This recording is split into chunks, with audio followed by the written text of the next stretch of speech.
warahmatullahi wabarakatuh. Nama saya Nabila Syantoharoh dari Program Studi Bimbingan dan Konseling Universitas Muhammadiyah Profesor Dr. Hamka. Berikut merupakan video tugas PLP 1 2020.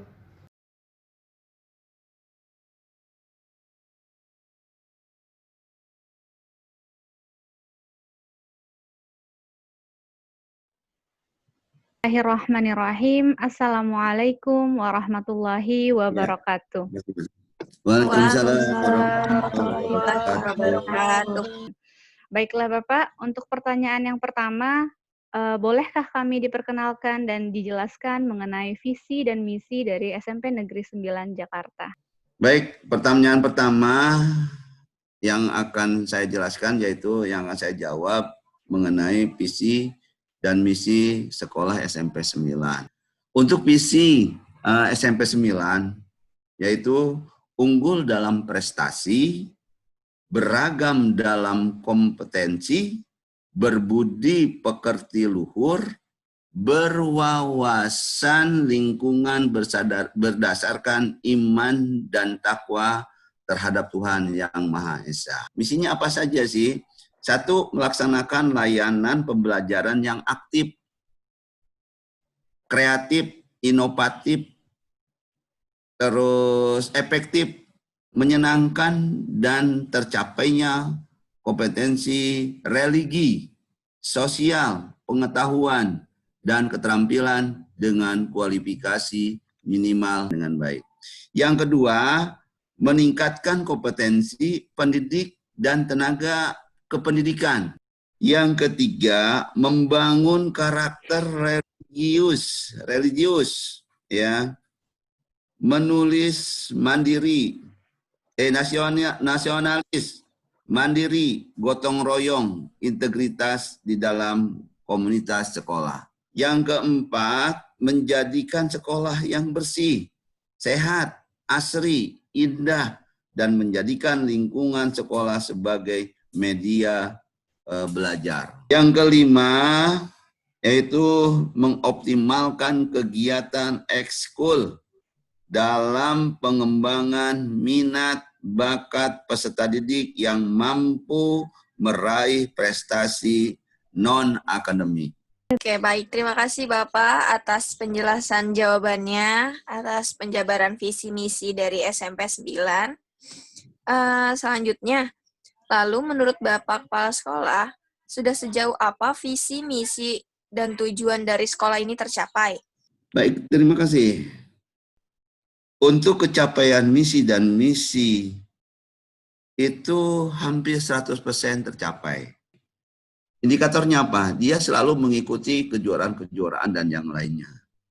Visi-visi sarana prasarana juga sudah semuanya dilengkapi. Jadi itu sudah 100% dilaksanakan. Baik Pak, selanjutnya Pak, setiap organisasi formal tentunya pada instansi pendidikan, seperti apa struktur organisasi di SMP 9 dan tugas kerjanya seperti apa? Struktur organisasi SMP 9 pertama, sesuai dengan peraturan Gubernur Provinsi Daerah Jakarta, khususnya Ibu Kota Jakarta. Yang kedua, kepala sekolah bermitra dengan komite sekolah, ya. Terus itu strukturnya. Terus pertama adalah Kasatlak, kepala dari tata usaha dan caraka, ya. Terus wakil kepala sekolah, ya, ada wakil kurikulum, kesiswaan, sarana prasarana. Terus berikutnya susunannya adalah wali kelas.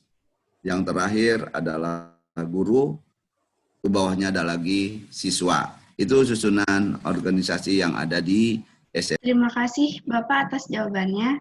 Seperti yang dijelaskan tadi ya sebelumnya Pak, antar personil sekolah tentunya butuh adanya kerjasama yang erat untuk terciptanya lingkungan sekolah yang baik bagi peserta didik. Untuk terus meningkatkan kinerja dari setiap personil, biasanya di sekolah ini adakah kegiatan khusus yang dilakukan? Mungkin seperti rapat evaluasi harian atau pekanan? Bentuknya biasanya pertama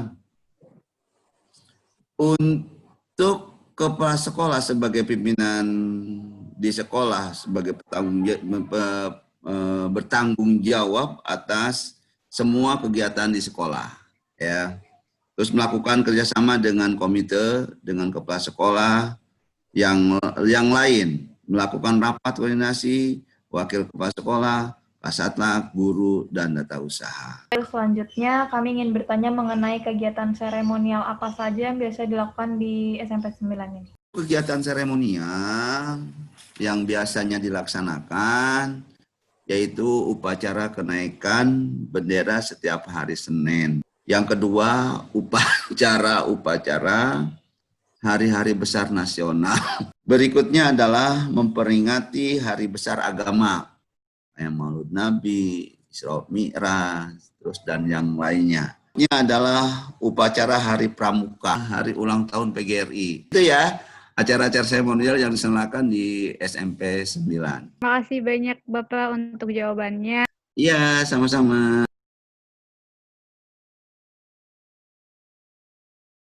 Bismillahirrahmanirrahim. Assalamualaikum warahmatullahi wabarakatuh. Waalaikumsalam warahmatullahi wabarakatuh. Untuk pertanyaan pertama, saya ingin bertanya mengenai kebudayaan seperti apa ya Bu di SMPN 9?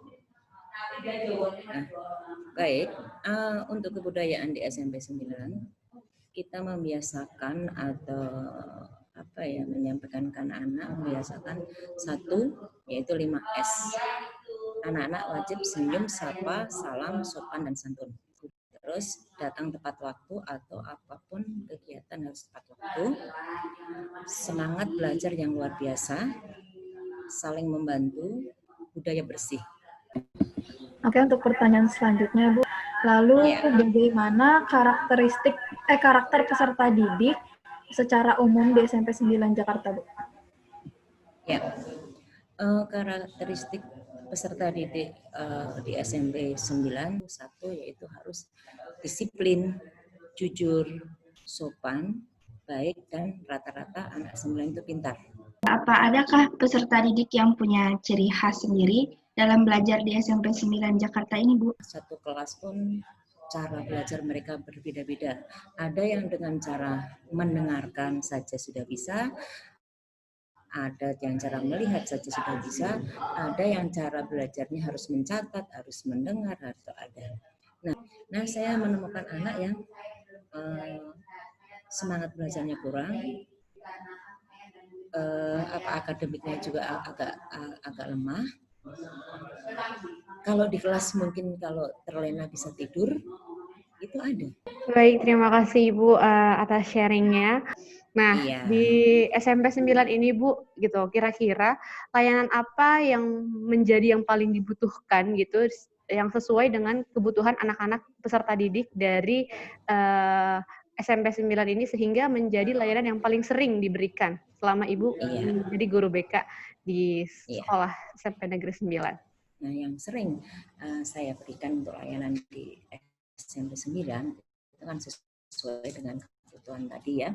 Itu seperti layanan orientasi, layanan konseling individu, konseling kelompok, informasi, konsultasi, penempatan. Yang sering adalah informasi. Seperti itu. Oke. Terima kasih banyak Ibu atas jawabannya. Menurut Ibu nih, sebagai guru BK, kira-kira apa saja sih Ibu faktor pendukung sekaligus faktor penghambat ketika Ibu memberikan layanan kepada peserta didik di sekolah?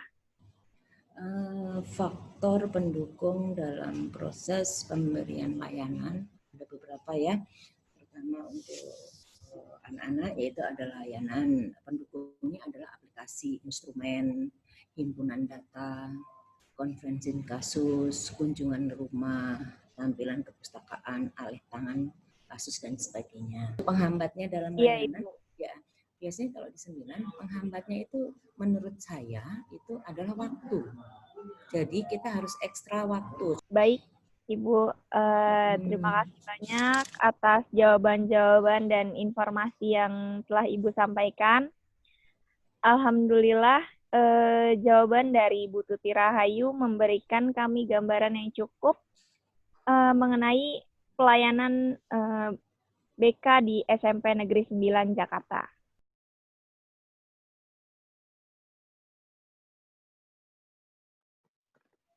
Bismillahirrahmanirrahim. Assalamualaikum warahmatullahi wabarakatuh.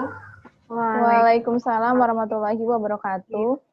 Pertama-tama kami ucapkan terima kasih banyak kepada Adinda Azizah sebagai alumni SMP Negeri 9 Jakarta angkatan 2020 yang telah memberikan kesempatan kepada kami untuk melakukan sesi wawancara meski melalui video conference ini. Oke, pertanyaan pertama nih. Ada nggak ekskul yang di SMPN 9? Oke, ekskul di SMP Negeri 9 ada 10, yaitu Pramuka, Marching Band, Paduan Suara, English Club, Tari Tradisional, OSIS, PMR, Taekwondo, Basket, dan Paskibra. Dari semua ekskul yang kamu ketahui itu, ada nggak salah satu yang kamu ikuti? Aku mengikuti 2 ekskul, yaitu Paduan Suara dan Basket. Selanjutnya, kalau boleh tahu apa sih alasan kamu ikut kedua ekskul itu? Alasan aku adalah Paduan Suara karena aku dari kecil suka bernyanyi dan ingin merasakan bagaimana rasanya berlomba melawan sekolah lain. Lalu yang kedua basket. Basket karena hobi dan ingin tinggi dan agar badan pun lebih sehat. Oke, selain ekskul yang kamu sebutin tadi, ada nggak sih ekskul non-wajib yang ada di SMP Negeri 9? Ada, yaitu Pramuka Wajib. Pramuka Wajib, biasanya hal apa yang dilakukan saat mengikuti ekskul Pramuka Wajib itu? Ataukah hanya sekedar menulis materi, atau peserta didik diwajibkan untuk terjun ke lapangan? Biasanya kita dikumpulkan di lapangan. Yang kita lakukan adalah kegiatan menulis materi dan juga melakukan praktek-praktek, tetapi tidak sesulit pramuka inti. Biasanya ekskul wajib ini dilakukan setiap minggu atau setiap bulan? Setiap seminggu sekali, setiap hari Rabu, sepulang sekolah. Dan kalau kamu atau siswa lain nggak ikut, apa akan dapat hukuman? Ada, mendapatkan hukuman. Kalau boleh tahu hukumannya itu seperti apa sih, Azizah? Dikurangkan nilainya dan diberi poin. Baik. Selain ekstrakurikuler di sekolah, apakah ada kegiatan positif lainnya di SMPN 9 Jakarta? Ada. Literasi dilakukan setiap hari Kamis seminggu sekali, sedangkan kerja bakti dilakukan setiap hari Jumat seminggu sekali. Berlaku untuk seluruh siswa. Menurut kamu, kegiatan itu sangat efektif nggak sih bagi siswa atau peserta didik lainnya? Iya, sangat efektif karena itu merupakan kegiatan yang membuat siswa disiplin. Oke, terima kasih. Nah, karena kan kita ini kan dari itu ya, Aziza, dari Prodi BK sendiri ya. Ini ada sedikit pertanyaan tentang ke-BK-an. Nah, menurut Aziza, BK di SMP 9 itu bagaimana? Tegas banget. Banyak layanan yang dikasih, misalnya kayak guru BK-nya ada di ruangan, terus kalau orang mau curhat boleh banget gitu. Iya. Dan itu pun bukan hanya mendengar, tapi bertindak juga. Jadi setiap ada masalah terbayarkan. Oke, terima kasih Aziza atas jawabannya ya. Alhamdulillah, sesi wawancara pada hari ini telah selesai. Semua pertanyaan sudah dijawab dan dijelaskan dengan baik oleh narasumber kita, yaitu Aziza Julia Hidayat. Wassalamualaikum warahmatullahi wabarakatuh. Waalaikumsalam warahmatullahi wabarakatuh.